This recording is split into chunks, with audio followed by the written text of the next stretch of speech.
আসসালামু আলাইকুম, welcome back to my channel Borna food fusion. শীত মানে নানা রকম বাহারি পিঠার সমাহার, তাই আমিও হাজির হলাম ভীষণ মজাদার একটা পিঠার রেসিপি নিয়ে। দেখেই বুঝে ফেলেছেন মজাদার সেই রেসিপিটা বাহারি পাটিসাপটা।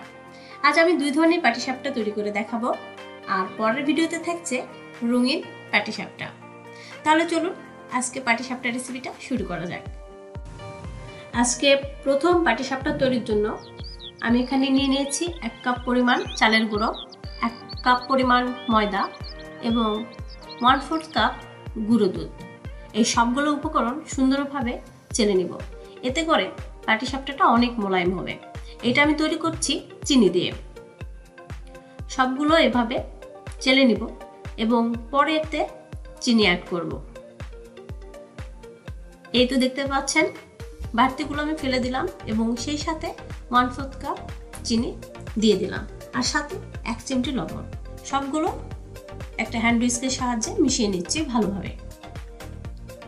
ভালোভাবে মিশিয়ে নেওয়া হয়ে গেলে এখানে আমরা এখন দিয়ে দিব উষ্ণ গরম পানি।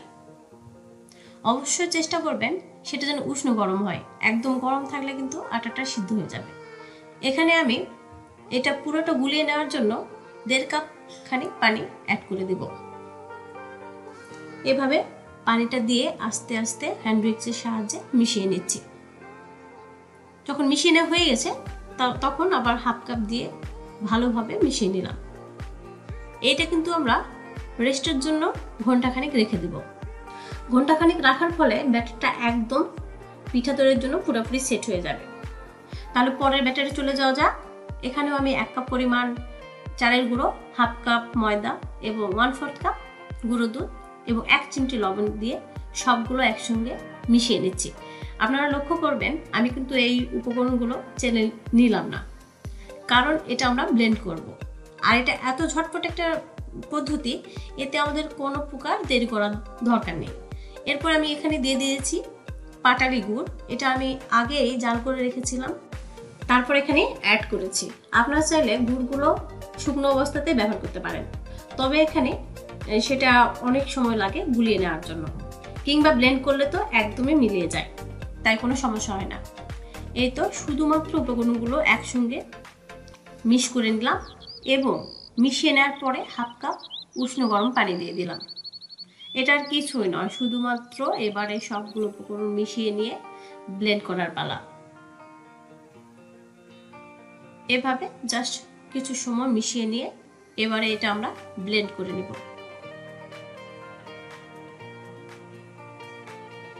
এই তো এটা এখন পিঠা তৈরির জন্য একদম সেট। এটা এখন সরিয়ে রেখে পিঠার পুর তৈরির পালা। এর জন্য প্যানে 1 কাপ লিকুইড দুধ নিয়েছি, 1/2 কাপ চিনি দিয়ে দিলাম এবং সাথে 1 টিবিএস ময়দা এবং 1 টিবিএস চালের গুঁড়ো। এটা পিঠার যে পুর সেটা গ্র্যাভিটি তৈরি করবে। আপনারা চাইলে এখানে 2 টেবিল চামচ সুজিও ব্যবহার করতে পারেন। এরপর সবগুলো মিশিয়ে নিয়ে 1/2 কাপ দিয়ে দিলাম গুঁড়ো দুধ। এটাতে কিন্তু পিঠার পুরটা অনেক ইয়ামি হবে। আপনারা অবশ্যই এটা স্কিপ না করে দেবার চেষ্টা করবেন, দেখবেন পিঠার পুরটা কেমন মজার হয়। এভাবে কিছু সময় নেড়ে চেড়ে সবগুলো একসঙ্গে মিশিয়ে নিয়ে চুলার জালটা মিডিয়াম হাই স্পিডে দিয়ে দিব। দেখতে দেখতে কয়েক মিনিটের মধ্যে পুরটা এভাবে ঘন হয়ে আসবে। ঘন যখন হয়ে আসবে তখন আপনারা অবশ্যই এখানে 2 টেবিল চামচ ঘি অ্যাড করবেন। এতে করে পিঠার পুরটা অনেক ইয়ামি এবং ডেলিশিয়াস হবে, খেতে অনেক মজার লাগবে। এভাবে আরও মিনিট 2 নাড়াচড়ার পরে এটা একদম ঘন হয়ে আসবে। অবশ্যই একদম ঘন করবেন না, তাহলে কিন্তু পুর পরে শক্ত হয়ে যাবে। এইরকম একটু যখন ঘন হয়ে আসবে এটা রেখে দেবেন। পাটিসাপটার পুর অবশ্যই একদম ঘন কিংবা একদম পাতলা ভালো লাগে না। এ তো সরিয়ে নিয়ে চুলায় একটা প্যান বসিয়ে কিছু তেল ব্রাশ করে দিয়ে সেখানে 1 চামচ দিয়ে দিলাম লিকুইড আমাদের সে বেটারগুলো। এভাবে চারপাশে একটু ঘুরিয়ে নিলেই দেখবেন পিঠাটা আস্তে আস্তে সেট হয়ে যাবে। এমন কিছুই নয়, শুধুমাত্র নিজের হাতের একটু কারিশমা। এই তো আমাদের পাটিসাপটার পুরটা আমরা দিয়ে দিলাম এবারে ভাজটা করে নিলেই, রোলটা করে নিলেই আমাদের পাটিসাপটা একদম রেডি। এভাবে পরের পিঠাগুলো আমি তৈরি করে নেব। এবার যে ব্যাটারটা আমি দিব সেটা আমরা যেটা গুড়ের তৈরি করে রেখেছিলাম ব্লেন্ডার করে, সেটা। এইটা পিঠাও কিন্তু অনেক ইয়ামি। এটাতেও সামান্য পরিমাণ পুর দিয়ে দিলাম এবং এবারে রোল করার পালা। এই তো ঘুরিয়ে একটু রোল করে দিলেই হয়ে গেল মজাদার পাটিসাপটা। আপনারা চাইলে আরও একটু রাউন্ড করে গোল করতে পারেন।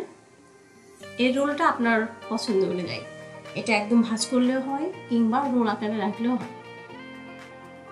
এরপর একটা ফাঁকিবাজি পদ্ধতি আপনাদের দেখায়। দুইটা পিঠার কমিউনিকেশনে একটা পিঠা তৈরি করব। প্রথমে চিনির ব্যাটারটা কিছুটা দিয়ে দিয়েছি এভাবে, আর উপরে দিয়ে দিলাম গুড়ের সেই ব্যাটারটা। দেখেন খুব কালারফুল সুন্দর ডিজাইন একটা পাটিসাপটা তৈরি হবে। এই তো কিছু পরিমাণ পুর এখানে দিয়ে দিলাম। এবার রোল করে নিলে দেখবেন কেমন কালারফুল একটা সুন্দর পাটিসাপটা তৈরি হয়েছে। এই তো এভাবে কিন্তু ডিজাইন করে করে বাচ্চাদের তৈরি করে দিতে পারেন, তাতে তারা খুব খুশি হবে। তাহলে আজ আর কথা না বাড়িয়ে চলে যাচ্ছি আমার চ্যানেলে। আরও কিন্তু খুব মজার মজার পিঠার রেসিপি রয়েছে, বাচ্চাদের পছন্দের খাবার রয়েছে, কেকের রেসিপি এবং বেকিংয়ের সমস্ত ভিডিও রয়েছে। আপনারা চাইলে ঘুরে আসতে পারেন। আর প্লিজ যদি আমার ভিডিওগুলো আপনাদের ভালো লেগে থাকে সাবস্ক্রাইব করে পাশেই থাকবেন এবং সুন্দর মতামত প্রদান করবেন। আজ আর কথা না বাড়িয়ে চলে যাচ্ছি, দেখা হবে আবার কোনো সুন্দর মজার রেসিপি নিয়ে। ততক্ষণ পর্যন্ত সবাই ভালো থাকুন, সুস্থ থাকুন। আল্লাহ হাফেজ।